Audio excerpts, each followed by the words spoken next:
A paz do Senhor, meus irmãos. Estamos começando mais um trimestre. E esse trimestre ele tem por título A Igreja Eleita, redimida pelo sangue de Cristo e selada com o Espírito Santo da promessa.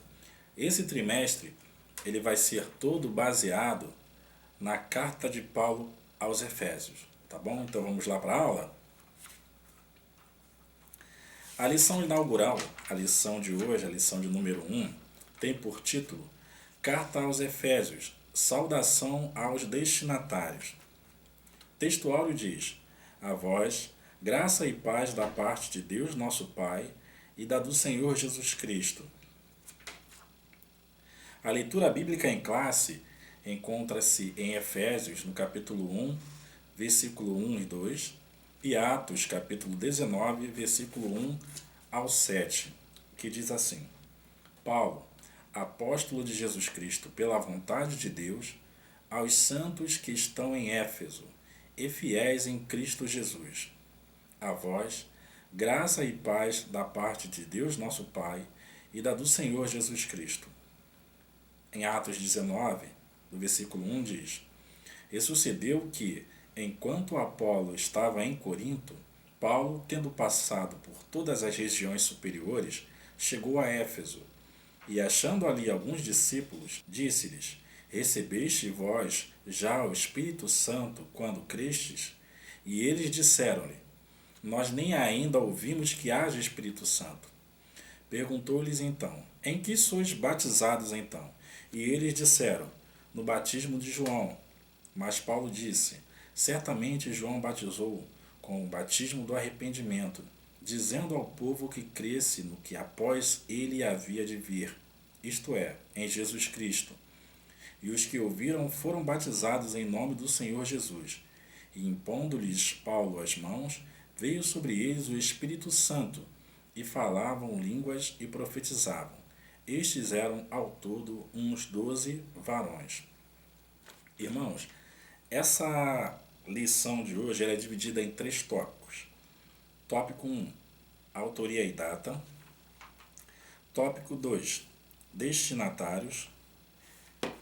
Tópico 3, propósito e mensagem. No subtópico 1, autoria. Bom, como nós vemos em Efésios, no capítulo 1, no versículo 1, está escrito: Paulo, apóstolo de Jesus Cristo. Era costume nessa época a assinatura das cartas serem no início e não no final. Então, nas 13 cartas de Paulo, todas as cartas que ele escreveu, ele coloca assim: Paulo, apóstolo de Jesus Cristo, já mostrando a sua autoria, que foi ele quem escreveu, ou quem ditou, ou ele ditou para alguém escrever. Era assim que funcionava. Ou o apóstolo escrevia, ou ele ditava para alguém, o seu ajudante, seu companheiro, escrever.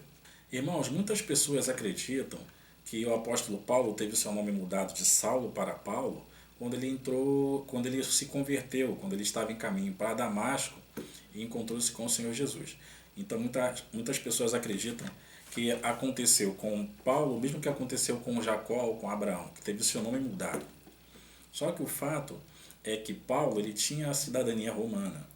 Paulo, o seu pai era romano, e aí Paulo, ao nascer, ele herdou essa cidadania romana. E era o costume dos romanos terem 3 nomes. O primeiro nome geralmente era um nome muito genérico: Lúcio, Filipe, eram poucos nomes genéricos que eram repetidos. O segundo nome geralmente era um nome que era o nome do pai, mas aí ele variava de acordo com o gênero. Se o pai se chamava Júlio e ele tinha uma filha, o nome do meio seria Júlia. Já o terceiro nome, ele era uma alcunha, geralmente tinha a ver com uma característica da pessoa. Por exemplo, João Alto, Pedro Loiro, uma coisa assim, né? Mas Paulo vem do latim Paulus, que quer dizer pequeno, de pequena estatura. E nós vemos no livro de Atos, em situações posteriores à conversão de Paulo, que o nome dele continua sendo chamado de Saulo. quando Ananias vai orar por ele, ele fala: irmão Saulo, o Senhor que te apareceu no caminho. Depois, em outra situação, quando o Senhor Jesus, através do Espírito Santo, ele vai dizer à igreja para separar Barnabé e Paulo, ele vai dizer: separai-me para mim a Barnabé e Saulo para a obra que os tenho chamado. Ou seja, no contexto judaico ali dos judeus, Paulo continuava sendo chamado de Saulo em Atos, quando Lucas escreveu. Então ele continuou sendo chamado de Saulo. Só a partir do capítulo 13 que Lucas começa a chamar Saulo de Paulo, quando eles são justamente separados pela igreja para fazer o trabalho do Senhor que o Senhor havia colocado em suas mãos. A partir dali, Lucas começa a tratar como Paulo. Mas o fato é que o Saulo não teve o seu nome mudado, é que ele também se chamava Paulo. Ou seja, o nome dele era Saulo, que era o seu nome hebraico, mas também era Paulo porque ele tinha cidadania romana. Então, Paulo já era o nome dele, ele não teve um nome mudado. Mas se nós formos ver o significado de Paulus, que é do latim Paulus, né, que é pequeno, isso dá um ensinamento para nós, meus irmãos, que por mais que a gente faça alguma coisa na igreja ou na obra do Senhor, por mais que o Senhor nos use, o nosso nome tem que ser pequeno. A gente tem que diminuir. Quem tem que aparecer não é o nosso nome, é o nome do Senhor Jesus que tem que ser sempre glorificado. Isso é um grande exemplo de muito aprendizado para nós, para a gente levar isso para a nossa vida ministerial, de que o nosso nome tem que estar lá embaixo, ser pequeno, e o nome do Senhor tem que crescer. Importa que ele cresça e que eu diminua. Subtópico 2. A assinatura apostólica. Bom, em todas as cartas de Paulo, ele sempre vai assinar como Paulo e nunca como Saulo. Até porque ele, como apóstolo dos gentios, e por ter cidadania romana, ele falava o grego, falava o latim. Então ele tinha abertura entre os gentios. Então, como Paulo era chamado assim, apóstolo dos gentios, então ele passou a escrever nas suas cartas se chamando de Paulo e não de Saulo. Outra coisa interessante é que ele sempre vai escrever isso também: apóstolo pela vontade de Deus. Porque Paulo enfrentou muitas vezes situações em que ele foi questionado, que o seu apostolado foi questionado, a sua autoridade apostólica foi questionada. Então ele sempre escrevia nas cartas assim: pela vontade de Deus. Porque é assim, meus irmãos, o que nós fazemos tem que ser pela vontade de Deus, não por nossa vontade. Mas sempre tem que prevalecer aquilo que o Senhor quer que nós façamos, não aquilo que a gente quer. E nós temos que ter bastante cuidado de que se o que nós estamos fazendo, se foi o Senhor realmente quem mandou fazer, porque nós estamos fazendo em nome do Senhor Jesus. E isso é muito, mas muito perigoso, fazer alguma coisa que o Senhor não mandou e ainda fazer em nome de Jesus. Nós devemos ter muito cuidado quanto a isso, irmãos. Subtópico 3. Uma epístola da prisão. Bom, as cartas de Efésios, Filemão, Filipenses e Colossenses, sempre elas vêm escrita alguma coisa referente a Paulo estar preso, como está lá em Efésios, no capítulo 4, no versículo 1, em que ele vai se chamar de o preso no Senhor. Ou seja, essas cartas foram escritas da prisão. Essas 4 cartas são conhecidas como as epístolas da prisão. O que é interessante a gente dizer que Paulo estava preso, mas a palavra de Deus não estava presa. Muitas vezes, meus irmãos, nós vamos ser perseguidos, vamos ser caluniados por causa do nome do Senhor Jesus. Mas nós estamos fazendo um trabalho para o Senhor. Se perseguiram o nosso Senhor, se foram contra o nosso Senhor, como não seria diferente? Como seria diferente conosco?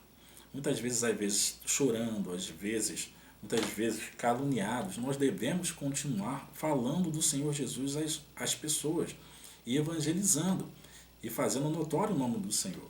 Nós devemos também, muitas vezes, quando a gente está em situações em que a gente se encontra, em situações ruins, às vezes em situações emocionais, mas nós devemos sempre lutar, meus irmãos, sempre lutar, porque o Senhor é aquele que nos chama, e aquele que nos chama é aquele que garante também. Então nós devemos sempre buscar forças no Senhor, mesmo em situações como Paulo estava preso fisicamente. Talvez a prisão que você se encontra, que se você se encontra, estão tentando calar a sua voz. Mas saiba que não é por você, não é por sua força. Você precisa simplesmente confiar no Senhor e fazer o que Ele mandou você fazer. Ele garante. Subtópico 4. Data. Veja bem, segundo a tradição cristã, Paulo, quando ele foi para Roma, quando ele apelou para falar com o imperador Nero, porque em Jerusalém ele foi acusado de profanar o templo de Jerusalém, colocando os gentios lá dentro. Então, quando iriam julgá-lo e condená-lo, ele disse: vocês vão fazer isso como cidadão romano, eu apelo para César. Então, segundo a tradição cristã, quando Paulo chega a Roma, isso foi por volta do ano 60 depois de Cristo. E como está escrito lá em Atos, no capítulo 28, do versículo 30, ele fica 2 anos, ele chega por volta de 60 depois de Cristo, e ele fica uns 2 anos preso na prisão domiciliar. Nessa prisão domiciliar é onde ele escreve algumas dessas cartas. E se nós formos pensar que o imperador com quem ele iria falar era Nero, e em 64 depois de Cristo foi quando aconteceu o grande incêndio de Roma, então a data da escritura que foi escrita essa carta de Efésios foi entre 60 e 63, porque 64 foi o incêndio de Roma, e se isso tivesse acontecido antes, provavelmente Paulo teria mencionado isso na carta. Então a data aproximada é entre 60 e 63 depois de Cristo. Tópico 2. Destinatários. Subtópico 1. A cidade de Éfeso. A cidade de Éfeso, ela foi fundada por volta do século X por colonos gregos, porque a Grécia, por volta do século X ou antes disso, a Grécia se expandiu pelo mar Mediterrâneo, colonizando várias outras regiões. E essa região onde a cidade de Éfeso foi fundada era conhecida pelos gregos como Anatólia. Depois ela passou a ser chamada de Ásia Menor. É a região que hoje é o país da Turquia. Então, quando o Império Romano, quando eles dominaram a Grécia, eles assimilaram a cultura grega. Então essa cidade de Éfeso era uma cidade cosmopolita, porque a região da Ásia Menor, que é onde a cidade foi fundada, essa era uma região fronteiriça, era uma região de passagem de grande comércio, uma ligação entre a Ásia a Ásia e a Europa, a África. Então tinha gente de tudo que era lugar nessa cidade. Era uma cidade pequena, mas muito populosa. Como aconteceu com várias colônias gregas, a cidade ela prosperou muito. A cidade de Éfeso se tornou uma cidade muito rica, a ponto de ser considerada a segunda mais importante cidade do Império Romano, só depois de Roma. Fica só depois da cidade de Roma, mas a segunda mais importante. Nessa cidade de Éfeso tinha várias construções romanas muito importantes, como a grande arena, e o mais importante de todos também, para eles, era o templo de Diana. Diana para os romanos e Artemis para os gregos. Então esse templo de Diana era o templo que era considerada uma das 7 maravilhas do mundo antigo.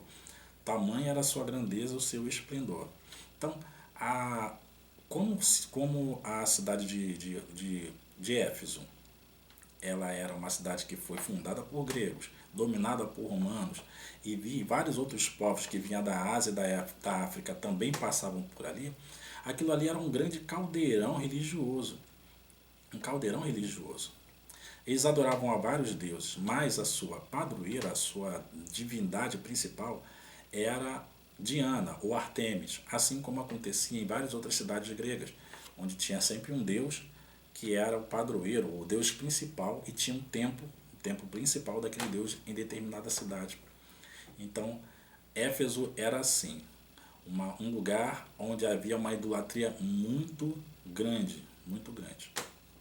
A economia da cidade era basicamente de comércio, era uma região de passagem de comércio, de caravanas de comércio, ligação entre a Europa e a Ásia, mas também, principalmente, o turismo religioso. Por o templo de Diana estar na cidade de Éfeso, muitas pessoas ganhavam muito dinheiro com utensílios religiosos, com estátuas da deusa, com outros adereços, tudo referente à religião, referente a essa deusa. Então, essa economia religiosa, esse turismo religioso era muito forte em Éfeso. Subtópico 3. A Igreja de Éfeso. Veja bem, o apóstolo Paulo, numa das suas viagens missionárias, ele chegou até Éfeso, acompanhado de alguns cooperadores, entre eles Priscila e Áquila, mas assim que ele chegou em Éfeso, ele não ficou na cidade, ele voltou para Jerusalém, e lá ele deixou Priscila e Áquila, que posteriormente, tempos depois, encontraram Apolo nessa cidade. Apolo, aqueles em que eles, esse casal de judeus, eles ensinaram ou instruíram Apolo mais perfeitamente sobre o caminho do Senhor Jesus, porque eles conheciam o batismo de João Batista. Tempos depois, o apóstolo Paulo regressa para Éfeso. E quando ele chega em Éfeso, ele encontra 12 discípulos que eles não conheciam sobre o batismo de Jesus e também não conheciam sobre o Espírito Santo. E aí Paulo, quando encontra-os nessa situação, ele imediatamente os batiza e depois impõe a mão sobre eles para que eles recebam o Espírito Santo e eles são batizados. O que é interessante dizer é por que esses homens foram batizados. Qual era a diferença entre o batismo de João e o batismo de Jesus, o batismo cristão que foi feito depois? Veja bem, o batismo de João era o batismo de purificação, o batismo de arrependimento dos pecados. Nessa época em que João batizava, ou antes, quando os judeus também faziam batismo como rituais de purificação, Jesus não era conhecido. Então, ele batizava, as pessoas se arrependiam e iam lá se purificar. Mas o batismo de Jesus é diferente. Por quê? Por dois aspectos. Primeiro, porque o batismo de João, a pessoa se batizava para se arrepender, para se purificar. Já o batismo de Jesus representa a morte e ressurreição, a morte, o sepultamento daquele que está se batizando, em conformidade com o que Jesus fez na cruz do Calvário.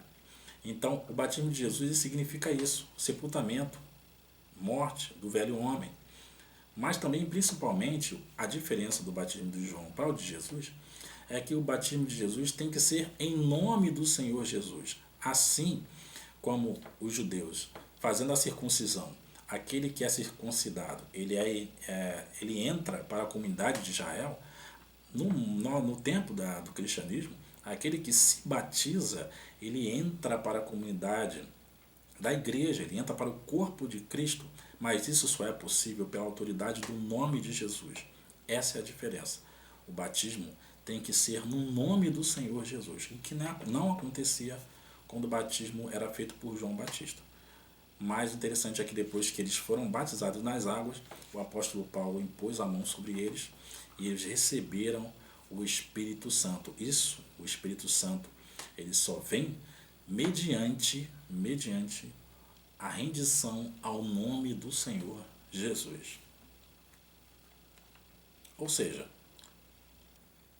aqueles que se batizavam no tempo de João, batizava-se para se arrepender, para se purificar. Nos tempos do cristianismo, se batiza aquele que se batiza porque já foi purificado pelo sangue de Jesus. Outra coisa interessante para dizer sobre Éfeso é que Paulo fez muitos milagres, ou seja, o Senhor através de Paulo fez muitos milagres naquela localidade, naquela cidade, a ponto de muitos magos e muitos feiticeiros queimarem seus livros em praça pública. E as pessoas também levavam aventais e outras peças de roupa para encostar em Paulo, para que as pessoas fossem curadas.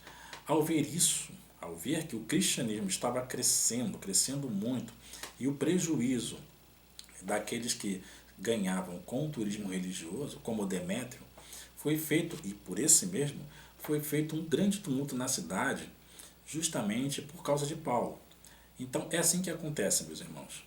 Quando a palavra de Deus ela chega a determinado lugar, seja na casa de alguém, em algum lugar, o inimigo sempre vai tentar fazer de alguma forma para atrapalhar, mas nunca vai conseguir.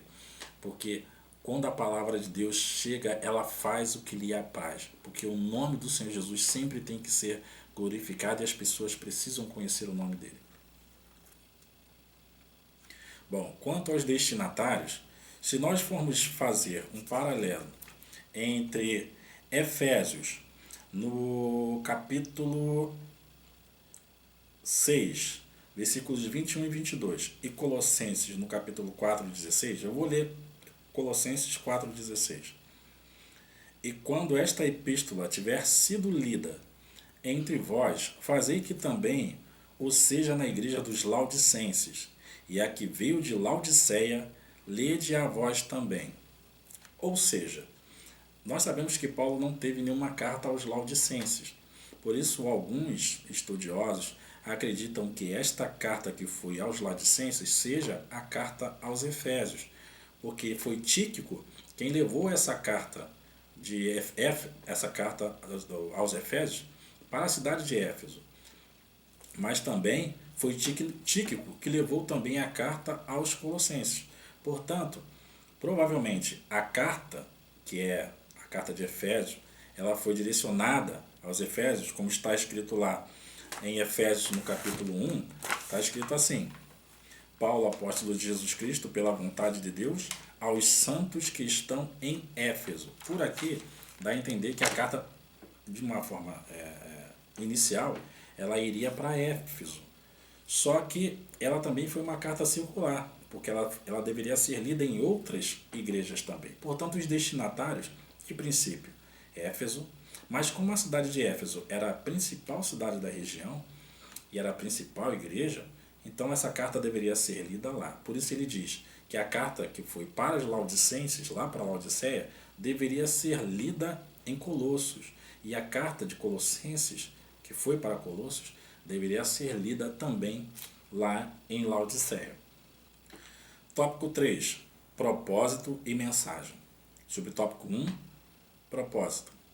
Bom, essa carta ela não foi uma carta escrita em uma situação em que era necessário pontuar, ou era uma situação pontual para se escrever uma carta, como aconteceu em Corinto, em outras igrejas, em que havia um problema na igreja e a carta era escrita para tratar daquele problema.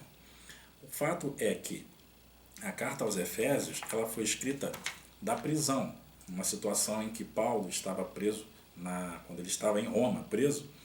Então a carta dele ela é uma carta que ela tem um cunho geral. É uma carta pastoral, é uma carta, como eu posso dizer, de manutenção. Aqui na carta aos Efésios, ele vai falar sobre o relacionamento da igreja com Cristo, Cristo sendo o cabeça e o Senhor de tudo, o cabeça da igreja. Vai falar sobre a união entre os dois povos, os judeus e os gentios.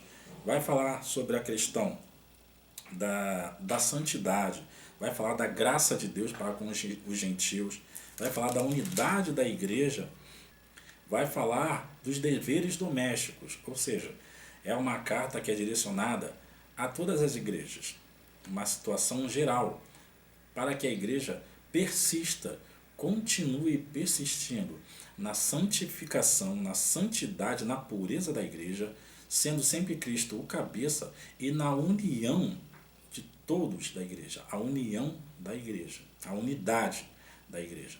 Essa é a mensagem central da carta aos Efésios. Nós sabemos que pelo propósito, Deus sempre faz as coisas por um propósito. Ele nunca faz sem um propósito. Paulo, ao escrever essa carta, ele não tinha algo específico, não tinha uma questão específica a ser tratada, mas ele tinha no seu coração que mesmo de longe ele precisava falar ao povo, e o povo não poderia ficar sem ouvir a voz ou sem ler, sem ter uma mensagem de Paulo. É assim que tem que ser nos nossos dias. Os líderes precisam se preocupar em como está a situação espiritual da igreja. Precisa se preocupar, mesmo que às vezes pareça que a situação está bem e que aos olhos está bem, mas é sempre bom, a gente sempre tem que passar e se preocupar e passar mensagens e falar e se preocupar e mostrar que se importa, porque a gente não vê, a gente não sabe, mas Deus tem sempre um propósito. Às vezes uma mensagem que você manda pelo WhatsApp, às vezes parece nada, mas às vezes aquilo pode salvar uma vida. Às vezes uma mensagem que você, um texto bíblico que você coloca no Facebook, às vezes pode alimentar uma alma. Então nós devemos ter sempre isso em mente, de que a igreja precisa ser alimentada, o povo precisa ser alimentado. E isso não é só para a liderança, isso é para todos nós. Se você tem o Espírito Santo de Deus, deixe ele te guiar para que outras pessoas sejam fortalecidas através de uma palavra vinda diretamente de Deus. Amém? Bom, essa foi a lição de número 1. Espero que vocês tenham gostado. Até a próxima lição, tá bom? Tchau.